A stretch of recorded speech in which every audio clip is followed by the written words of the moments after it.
예, 편안하시죠? 오늘 1월 17일 주일입니다.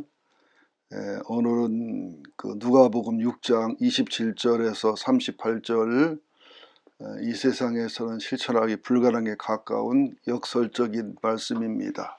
27절 보겠습니다.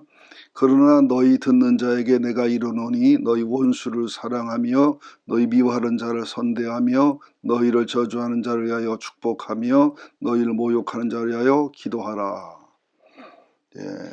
27절 28절만 봤지만 좀 신앙생활을 잘해보려는 분들은 좀 질린다 하는 마음이 들기도 하고, 또 계속해서 이제 그 33절, 34절, 35절까지 내려가다 보면 이 불가능한 걸 왜 하라고 그러나 이렇게 말씀하는데요. 여기서 그 31절, 남에게 대접받고자 하는 대로 너희도 남을 대접하라. 기독교 황금률이잖아요. 이 말씀을 다 해석할 수는 없고, 쉽게 말하면 내가 싫은 것 남에게 강요하지 말고, 내가 기쁘고 즐거운 것 내가 희생함으로 남에게 베푸는 그런 영성과 사랑의 마음을 가져라. 이걸 알기 쉽게 설명하면은 세계 여행을 해보면 이해를 해요.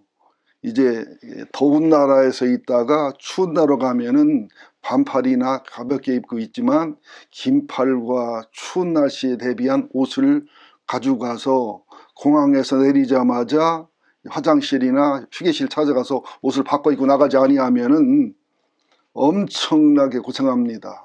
추운 나라에 있다가 더운 나라 가면 더워서 뜸들어서 죽을 지경이고, 반대로 가면은 또 반대 현상으로 힘들고 괴롭습니다.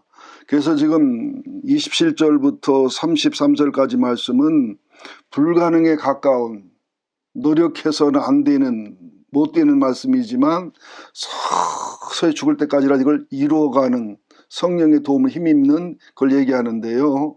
우리는 이 땅에서 살다가 이 땅에서 죽어서 끝날 사람들이 아니라 이 땅의 삶을 통해서 영원한 부활의 세계와 함께 영원한 천국이란 본질에서 살 사람들이기 때문에 이 땅에서의 삶을 이렇게 살아가는 것은 무리가 되고 불가능하고 속상하고 화날 일이고 답답할 일이지만, 우리가 천국이란 영원한 본질을 믿는다면 이런 삶을 살아야 여기서는 안 맞고 힘들고 괴롭지만 천국에 갔을 때 자연스럽고 아름답고 행복하고 수준 있는 삶을 누릴 수 있다는 거예요.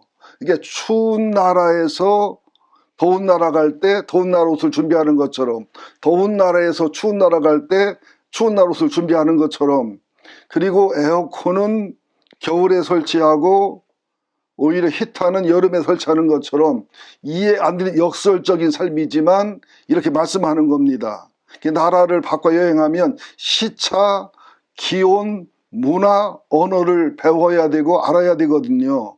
우리가 여기서 천년만년 살 게 아니고 영원한 본질과 천국의 세상에 살려면은 그 천국 시민에 맞는 삶의 언어, 문화, 거기 온도, 또 거기에 시차, 이걸 적용해 가라는 것이 27절, 28절, 29절, 29절도 보면 이 뺨을 치면 저 뺨을 돌려대고, 거두달라면 속옷을 거절하지 말고 구하는 자에게 다 주고, 또 32절에 보면 너희를 사랑하는 자만 사랑하지 말고 또 너희를 괴롭히는 자도 사랑해라. 너희가 받기를 바라고 사람이 구워주거나 칭찬을 받을 것을 계산하지 말고 그냥 받지 못할 사람, 오히려 받지 못하는 사람에게 한 것이 상급이 큰 것을 기억하고 해라. 도무지 말도 안 되고 이해 안 되는 말을 하는 것은 뭘 얘기하느냐, 바로 그걸 얘기하는 거예요. 여기는 임시적인 세상이고 하늘나라 영원한 곳이니까 여기서 사는 동안에 영원한 나라를 예비하고 준비해서 천국이 천국답고 하나님과 관계 닿을 수 있는 그런 삶을 살아라, 그런 얘기입니다. 그러니까 이 땅이 모든 것인 사람들은 이런 삶을 살 필요가 없어요. 그러나 천국이 영원한 걸 아는 사람들은 바보 같고 미련하고 답답해 보여도 이런 삶을 살아야 지혜롭고 복된 삶을 사는 것이다, 이렇게 이해를 하면 되겠습니다. 그래서 27절부터 34절까지를 한번 읽어보시고 묵상해 보시기 바라고요. 이제 35절부터 여기 36절까지 보면 원수를 사랑하고 선대하고 아무것도 바라지 말고 구워주고 그러면 너희 상이 크고, 이건 뭘 말하냐면 사람한테 잘한 것이 사람이 갚아주는 게 아니라 하나님이 갚아주고, 사람을 상처 주고 아프게 한 것이 그 사람의 보복도 받지만 하나님의 보복이 크다는 것이지요. 그러니까 우리아를 죽이고 밧세바를 범했는데도 정작 그들도 상처와 분노가 있지만 하나님이 더 상처받고 분노받고 마귀가 막 힘을 쓰게 되고 마귀가 막 그냥 어떤 부수익을 얻는 결과가 오잖아요. 그런 영적인 원리를 얘기하는 것입니다. 하나님은 은혜를 모르는 자에게도 인자하시다.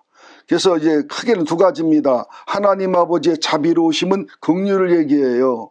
긍휼은 내 입장이 아니라 상대방 입장이 되는 것이거든요. 그러니까 간음 중에 잡힌 여인을 바리새인과 서기관은 긍휼과 자비가 없이 그냥 원칙과 진리한 잣대로 잔인하게 되지만 주님은 그를 용서하고 그리고 그를 긍휼히 여기고 그의 모든 걸 알고서 품어서 보내는 그런 마음이 교회에는 연약하다는 것이지요. 동시에 하나님의 거룩하심처럼 너희도 거룩하라.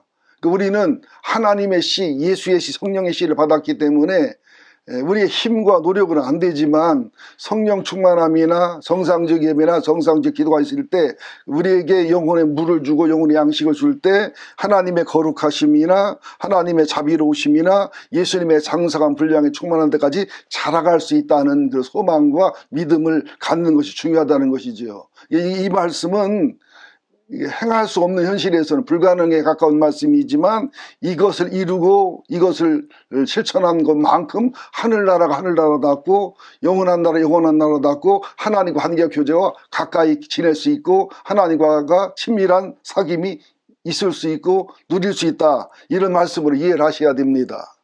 이것은 윤리와 도덕으로 이해하시면 안 돼요. 부활의 신앙하고 연결해야 되고 현실과 본질을 연결해서 이해하시는 것이 지혜롭다는 말씀이죠. 또 이제 37절부터 여기 그 38절까지 보면 비판하지 말라 그러면 너희가 비판을 받을 것이요 정죄하지 말라 정죄를 받을 것이요. 이것은 내가 몇 번 말씀드렸지만 구분을 하셔야 됩니다. 분별하는 것은 의로운 거예요.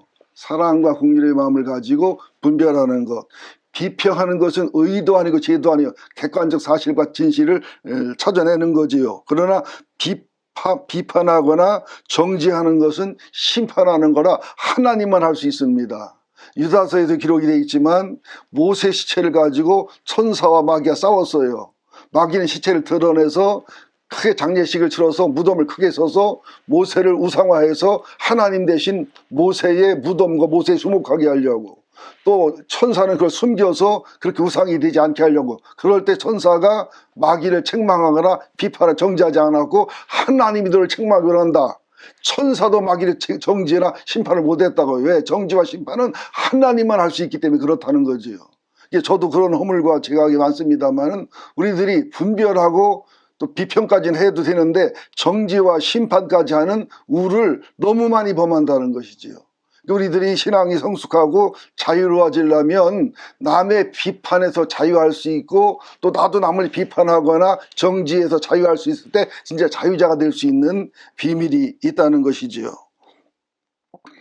그러면서 남을 사랑할 때 후이디어 흔들어 넘치도록 사랑해라. 왜냐하면 남을 사랑하는 것은 하나님을 구워주는 것이기 때문에 우리가 적금 들 때, 계를 들 때 있는 힘을 다해 드는 것처럼 그런 부활의 원리를 믿어라. 그러면서 헤아리는 것으로 헤아림을 받고 너희가 정죄하는 것 정죄받는다. 하나님과도 뿌린 대로 거두지만 인간과도 마찬가지거든요. 긍휼과 자비와 사랑의 마음을 가지면 통장이 플러스가 되는 것이고 비판과 정지를 하게 되면 상대방 통장에다가 마이너스를 만드는 것이고 이것도 저것도 안 하면 제로 상태가 되는 것이고, 그러니까 하나님의 가슴에, 예수님의 가슴에, 사람들의 가슴에 인간관계 속에서 플러스 통장을 만들어가는 삶을 살아라. 그러면서 또 그렇게 플러스 통장을 만들어가도 영혼이 병들거나 잘못된 자는 비난하고 비판하고 정죄할 터이니 그것을 또 각오하고 그것을 자연스럽게 깨닫고 가라. 이게 막 성경을 읽어보면 이게 옳은지 이렇게 저렇게 표현하는데 나중에 어느 수준에 올라가면 결과적으로 모순됨이 없이 하나라는 사실을 발견할 수가 있지요. 여러분들 우리는 이 땅에서 사는 대한민국의 국민이지만 동시에 천국의 시민임을 기억하셔서 현실은 대한민국의 국민, 본질은 천국의 시민이라는 사실을 기억하며 사시기를 예수 이름으로 축원드립니다. 하나님, 산상수훈이며 황금률이며 이 세상에서는 역설이지만 하늘의 순리를 가르쳐 주신 하나님을 찬송하고 찬양드립니다. 우리도 이렇게 살아갈 수 있도록 성령님이 도와주시기 원하오며 이런 가치관과 이런 부활의 신앙과 이런 천국의 본질의 신앙을 갖게 하여 주옵소서. 예수님의 이름으로 기도합니다. 아멘.